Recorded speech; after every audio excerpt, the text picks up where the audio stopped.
Welcome to Gut Punch, the podcast that explores life-changing moments. Hosted by Kathryn Lancioni, a seasoned educator with personal insights into resilience.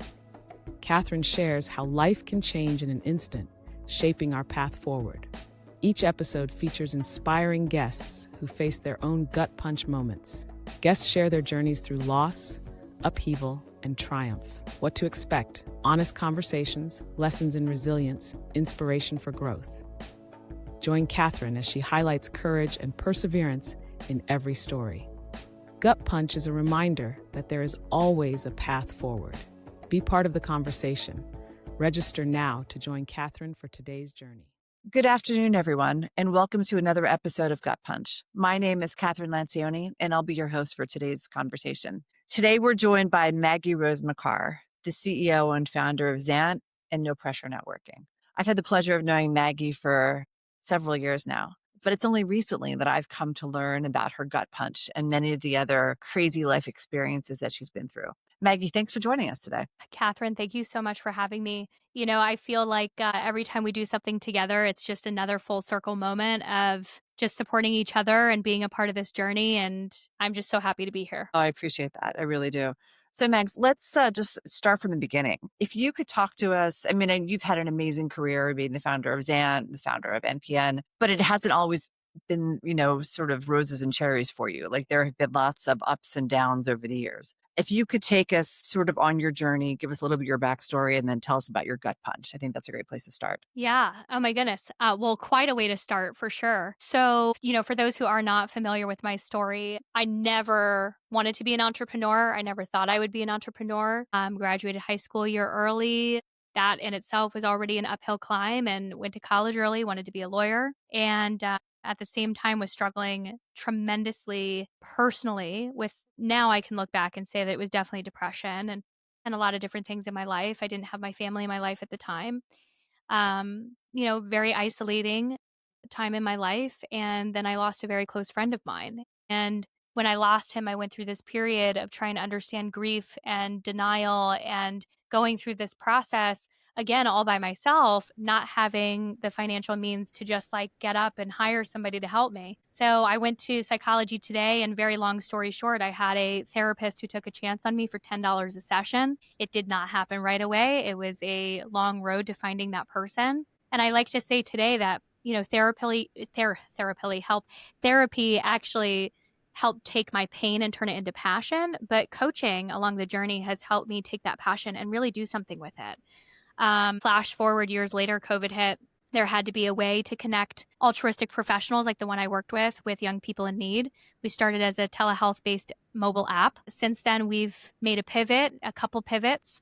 We've tried to double down on really serving people. And today, flash forward, we're a web-based app. We help coaches, business coaches, executive coaches, leadership coaches, startup coaches. We help them manage their practice in one place. And then on the flip side, we just open that up to founders and help them find success with coaching. And the truth is that the stats really show how important coaching is for a founder's journey. Again, As a founder, that journey is already isolating, but there's more behind that. Founders actually are 78% more likely to struggle with mental health issues such as depression and anxiety over 48% of the average public. You also see a lot of founders struggling with addiction, alcoholism, etc. in the community. And I have my own theories behind that. But for us, we knew that coaching was more than just, hey, you can do this, let's create goals. This was about actually increasing the success rate of founders and helping founders through a very isolating experience, imposter syndrome, confidence, etc., to go out and build their own success. So gut punch, I've definitely had a few of them depending on how you look at a gut punch. Which was very early on in your career, before Zant, before NPN. You had a gut punch and you realized that you needed help. So you went to Psychology Today and found a resource. That takes a lot of strength to do that, and a lot of self-recognition and self-awareness to do that. At the time, did you realize what a big deal that was? Oh, that's a great question. I mean, this was before COVID. So this was when everybody said that going to see a therapist meant that something was really wrong with you and you were crazy. And I grew up. in a Southern household that, like seeing a therapist was not normal. So I already had a million gut punches leading up to that point. I mean, not having my family in my life, struggling as a young person, having to work Yep. 3 jobs. I was not ever sleeping. And still, that's true to this day. I don't sleep, but I was struggling a lot in my own way. I had several gut punches leading to that. But I think when it comes to therapy, no, I didn't. I saw the magnitude of it being like, I have to do this big thing because if not, I Right. don't know where I will be. But I can't tell anybody. So, like, I still felt that. Yes. And that's because, especially you make an excellent point, it kind of was pre-COVID. Mhm. There, for the most part, there was this negative association of therapy of, oh, this person must be crazy if they're seeing a therapist. Not everywhere, but that's, I think, what many people believe. But obviously, as we know, that's not true. And I think, what many people have realized is that therapy is a way of moving forward. It's a way of noodling things around, getting some outside expert advice, and moving forward. But my question for you is, your family was in your life at that time. You made the decision to move forward. Was it scary? Because it's easier, in many ways, it's easier to just be stuck, right, than it is to move forward. So was it hard for you to do that? So here's the thing. I have a very strange relationship with fear and things that are scary. Like I definitely struggle with anxiety and identifying that helps me understand myself more, but I still don't I try not to associate anxiety too much with like the fear of things and I know that that doesn't make sense to a lot of people. I had already lost everything. So I didn't have anything else to lose except for my life. And so that I was not willing to lose at a certain point, and that's why I knew I had to do something. Right. Yes, it was scary, but it was more like every step I would take, even though I was opening up wounds and I essentially hated having to do that. I would still feel better, even a little bit. Like, I wouldn't say that I look back and I don't know, maybe I just don't remember being so afraid. Yeah. That could be it as well. I don't really I'm the type of person who like I'm going to sit there and say like if you told me I want to go skydiving tomorrow with you Maggie, I would be You like figure it out. I'd be like, I'll Yes. do it, but I absolutely will hate every moment like leading up to it because I don't want to jump out of an airplane. And then I would be terrified still until I hit the ground. And then I'd probably be the person who's like, let's do it again. So Yes, of course you do. that's how Yeah. I look at these things. So like scariness, fear, it's there like 100%, but it's just something that I'm like, you have to do it. I've trained myself to tell myself, you're too late in this. You can't turn back right now. You have to keep going forward. Just do it. And every step closer is a step that's over. So that's how I've kind of Well, coped with fear. and I quote you all the time because you said something to me a couple of years ago. We were talking about Zant. You're like, Kathryn, failure is not an option. Not. And it's not, right? And I know that in everything you do, that's your mantra. So let's now segue from Maggie as a, I'm not going to say young adult because you're still a young adult, especially relative to me. But Maggie as a recent college grad, you went through a lot of crazy stuff. Now you're in founder land, right? CEO of a startup company. There's a lot, right? Every day has several gut punches. Every quarter has unexpected things that happen. And now you're in this amazing position where you're not just going through them yourself, but you're also helping other people navigate these gut punches. In business, how do you keep going? And I've seen some of the stuff that you've gotten through and pulled off. And I'm always just so humbled and also filled with admiration because I always know that when you set your mind to something, it happens. And it always happens well. It doesn't just happen, it happens really well. And it happens with grace and elegance. Everyone's like, oh my God, she's amazing, right? But how do you keep doing it? Because there are some days where a lot of stuff has happened 14 seconds before you walk into that room and you still lead with grace and style and elegance and intelligence, despite the gut punch that you just experienced. How do you do it? Oh, well, first off, thank you. That's like incredibly kind. And you're going to make my head really big. So we've got to, we've got to not say nice things for a little bit. So when I told you like failure was not an option, Right. I want to clarify exactly what that means as a founder, because for me, it means I'm going to get to the end of this road and I've determined what that road is. And for some people, that could be a level of success, right? So I'm going to get to this level of success in my business in my personal goals, in whatever. But like we have to fail along the way. So like all of those gut punches in many Yep. ways have been opportunities to learn. And I've learned very quickly how important it is to fail quickly. But failure doesn't mean you close your doors. Like failure doesn't mean that you stop. Failure doesn't mean that it's actually a good thing. Like the closer that you can get to that, you have to look at, there's a great book that is called The Lean Startup. And it's really focused, well, parts of it are focused on the fact that you have to fail quickly. And that is really a form of testing. And that will get you closer to landing on the mark. And so I have definitely adopted that. So to answer your question, like, how do I keep going? I think that it's a frame of mind. I definitely don't look at it as like, I have to keep going because then it means Right. that I've stopped. Right. So I don't stop. I keep going and I look at it as, okay, this was a test. This is getting me closer to what my customers want, what my coaches need, how I can serve people. And it continues to get us closer to the missing puzzle piece. And I do look at it as unlocking. It's just unlocking these steps that's bringing us closer to getting to the end of that road, whatever that might be. So, but at the same time, again, I have a friend of mine who said to me recently, Maggie, you do look at these things differently than other people because many other founders start their founder journey after a career. For years, Yeah. they might have savings, they might be in a relationship, they might be in a different part of their life that there is some stability. I started my journey when I had no stability in any aspect of my life, personal or professional. So I started this journey again, not having certain things and just building and focusing on building. And the only way to keep building is to really figure out what's breaking, what's not working, how do I fix it, how do I make this stable, and then how do I grow on top of that. I hope that helps to answer that question. When you've had like something crazy happen at work, right? How do you self-motivate? How do you convince yourself that we're picking up and we're moving on again? What do you say to yourself? How do you do it? These are really good questions, Kathryn. Some of these things I think I maybe have not thought about in a long time. How do I self-motivate? I mean, the first thing that I have learned, at least recently with myself, is like along the journey, not to have a plug here, and it really isn't a plug, but I really did need coaching. Yeah. So I did find a coach who I work with regularly, and I will bring everything to her in those sessions. So I will show up as I am. If I don't have a lot of energy, if I do have a lot of energy, if I feel a little defeated, if I don't feel defeated, like I show up as I am to those sessions and she helps me navigate through that and then create a plan. And it's almost like a little reset. I meet with her every other week. So it's not every week. It gives me some time in between to think through things and process.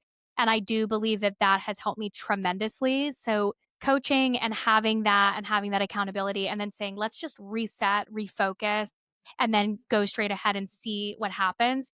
It's almost like this idea of like tagging myself back in and saying like, okay, like this version of yourself might feel XYZ, but let's tag yourself back in. So I suppose that's motivating. I'm also in a period in my life where, I go to sleep just to rest. I wake up and I'm going and going and going. Like my hours merge into themselves. And that's okay. Like this is where I want to be in my life. I'm very happy because I'm again focused on that end goal. There's no plan B. It's not like I'm going to go waitress tables again. Like that would never be an option. And that's not an option because I've made it not an option. So the way that I look at getting back out there is like, Maggie, figure out what's going on. Let's clear the thoughts. I have whiteboards everywhere in my apartment because I just, put everything on the whiteboard to get clear, talk to my coach to get clear, and then just go back out there. Well, I think a lot of people get stuck, right? They get stuck very easily. And I've said this in other conversations, is the only way to move forward is if you let yourself, right? We're the only ones that hold us back. We're the only ones that make the excuses of why we can't do something. And what I found kind of on my own journey is we're also the ones that help us figure out why we should do something, why there is no reason we can't try it for the first time. As a female businesswoman, you are in so many situations where you are the only woman in the room or one of only 2 or 3 women in the room. And there is a lot of self-motivation that has to happen. And a lot of, as we like to say, among women, you got to put your big girl pants on and just, make yourself present in that room. And so this leads into imposter syndrome. So what's your advice for women who feel stuck, who feel that they don't have what they need to be heard, Mm. business or at home or in a combination of the two universes? Well, I know that this is going to sound very corny, but like my immediate response to that is you have to find your tribe. Again, I know that sounds corny, and somebody listening might be like, I don't even know where to start. So you start by going to networking events, you start by joining accelerators, you start by joining groups online that will meet in person. You need to be around people who are going through similar things. And my favorite part about my little girl gang that we have right now, we call ourselves like the work wives, definitely not like creative in our name, like at all.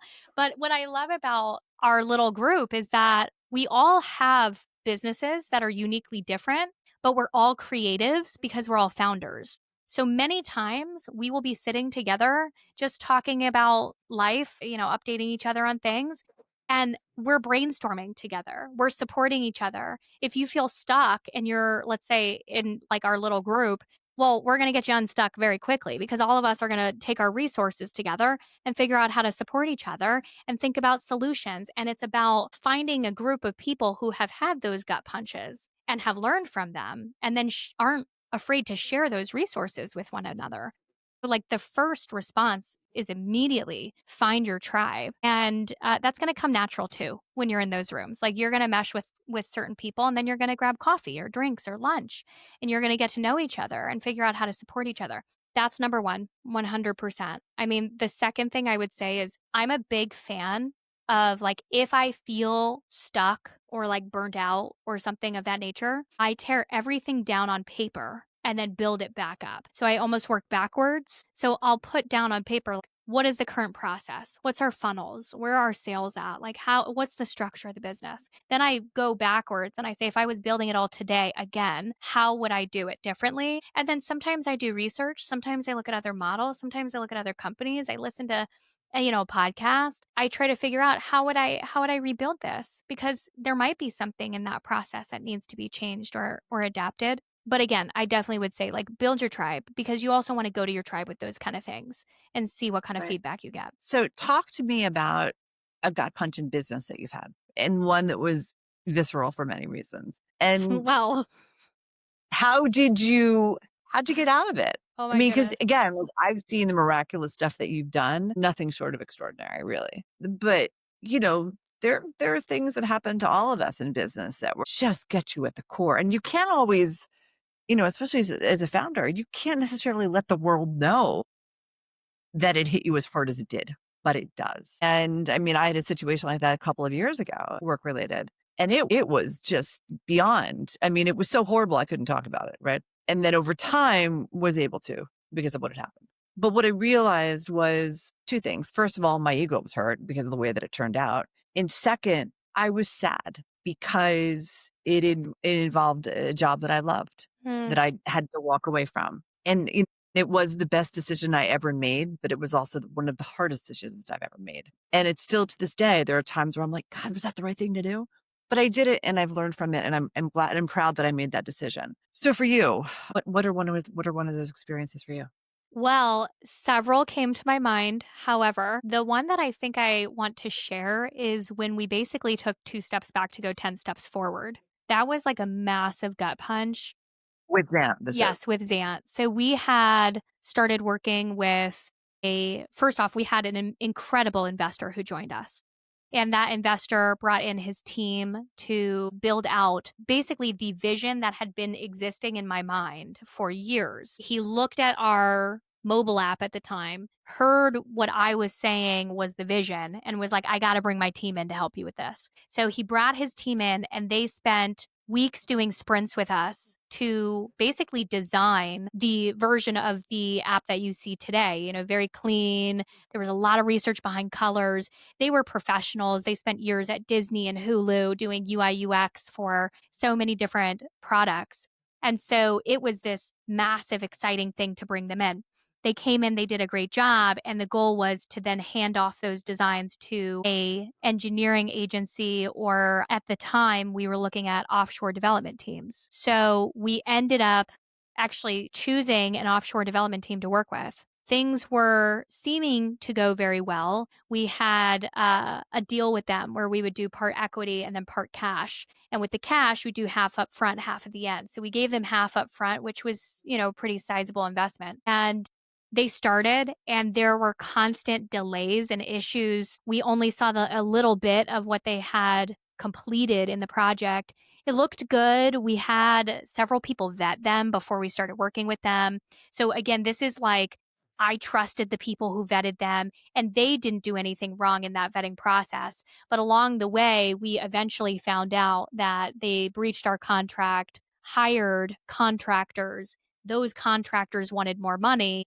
And so the people, our point of contact was coming to us saying, we need more money, we need more money, we need more money. It's a big project, coming up with all these excuses. And we actually gave them more money and made that mistake of giving them more money, thinking it's just a very large project. And then would find out later that these contractors were going to hold our code hostage. They were not going to give us any of the money back. They weren't going to continue unless we gave them more money. So we were in this position. And by we, I mean, I was in this position as a leader to try to figure out what the heck we were going to do. This was an overseas team. So even getting lawyers involved would be expensive. We're talking international, like those are issues. So I had several people who actually told me, you have to pause everything and go out and fundraise a ton of money and then put that money into a different team that you would have to trust and go through this process with again.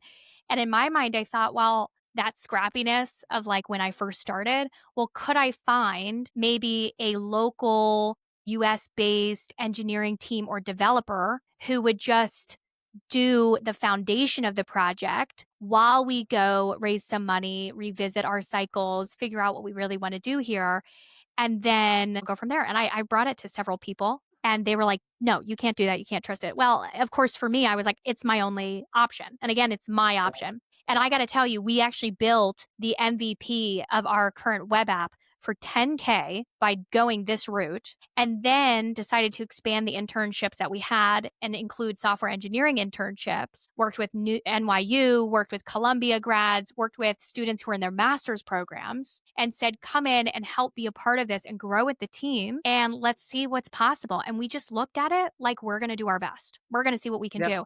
And that MVP has continued to evolve into what now is our product on the market with a new tech stack that we were able to build at the foundation for $10K. So the punch in there was all along the way. What are we going to do now that this dev team we've poured so much money into? And trust me, we poured a lot more than $10K into that. We're not going to get that back. How do we pivot? How do we make sure this still happens? And we were still trying to hit a certain deadline, and we were only a month off of our deadline because of the decision we made. And I'm very happy with that decision. So that's definitely one of many. But yeah, no, and I vividly remember that whole thing. And what's interesting now in retrospect is if you look at that experience and you look back at years ago when you decided that you needed a therapist to help you get unstuck, it's that ability to stop and pause and say, okay, this problem is bigger than me. Like your fairy wand only extends so far, right? But I have the intelligence and I have the ability to say, okay, I'm going to focus on this part and I'm going to bring in people to help me with this. So, back in the day, you knew what you wanted to do. You brought in a therapist to help you put together an action plan to make it happen. In the case now with Zant, with the MVP, you knew that things were not going well with this other team that you had brought in, and you paused and you stopped and you pivoted. And I think that's so key about getting through a gut punch, is having the fortitude to say, this is not all right. I'm going to make it better. And, and I think that's just so incredibly important. Well, I think too, it very much felt like I was in a fast moving vehicle and I was approaching a road where imagine you're going straight ahead and then there's a left turn and a right turn, but there's no more straight. And that's what it felt like. It was like, well, I can't hit my brakes and stop just because I get to the end of this. I have to figure out how to turn left or turn right. And that is the decision, is either left or right, and which one is the right way. And that's how it felt in that moment of saying like, oh my God, we have all this money out the door. We're not going to get back. This is like really not good. And like, who do we trust? How do we trust people? How do we really vet people? Because these people were vetted and look what happened. And so you're trying to figure it out. And it was just like, okay, let's wind it back. What's the goal? It's a mission. My mission is get this MVP out. How do we get the MVP out? What do we do to get the MVP out? And I also will say one last thing too on what you just shared is there's also this mentality, and it's like laughable, and it creates imposter syndrome, which is like there has to be somebody who exists in this world that would do this for 10K, right? And it's like and so that I'm the type of person who, even with no pressure networking, like we'll be like we just had an event recently where like there has to be somebody who has this beautiful multi-million-dollar home that they will open up to us for free for us to have a bunch of random strangers in. And that's exactly what happened. And it happened. So I think that you have to also think like delusional. And I think women especially do, because we just don't have access to the same resources or capital. So you have to be delusional and think like, there has to be a way. And there has to be one person out of all these people who exist on this planet who's going to say yes. I just have to find that person. Yes. And sometimes the more absurd it is, the more reality just kind of, I don't know, it all kind of works out. And I love that. Okay, Maggie, so closing question. If someone's listening and they feel stuck, whether it's in their personal life, their business life, or a combination of the two, what is your advice? Well, I am going to tell them to seek a coach. Like, again, I'm really, truly not plugging. I have just had a personal experience with that has changed so much for my company, myself, my personal being, my wellness. We help founders every day get access to coaching. And it's just like having somebody who's not a friend or a family member who is going to be totally unbiased and come into your situation, take this experience and knowledge that they have, and literally untangle what's going on that's making you feel stuck. And if you aren't the type of person who wants to jump onto the coaching train, I would say find your tribe, go to events, like make yourself a little bit bigger, meaning like find the things that make you bigger in whatever industry you're in or space you're in. And don't be afraid to like get down on paper and just write down like, where am I at? What are we building? What have we built? If I tore it down today and started over, like where would I change things? Don't be afraid to do research. Like you have to constantly be learning as a founder. But my first reaction is like, work with the right coach. Work with the right person who's going to help you get untangled. That's their job. Yeah, love that. And I couldn't agree more. Well, Maggie, thank you for sharing your story and providing the advice. And it was a great conversation. I really enjoyed it. Thank you so much for having me, Kathryn. My pleasure. Thanks, everybody. That's it for today's episode of Gut Punch. I hope you found inspiration, because no matter how hard life hits, there's always a way forward. Make sure to follow or subscribe to Gut Punch on your favorite podcast platform. If you know someone who could use a little inspiration, share this episode with them. Thanks for listening, and until next time, stay strong. See you in the next episode.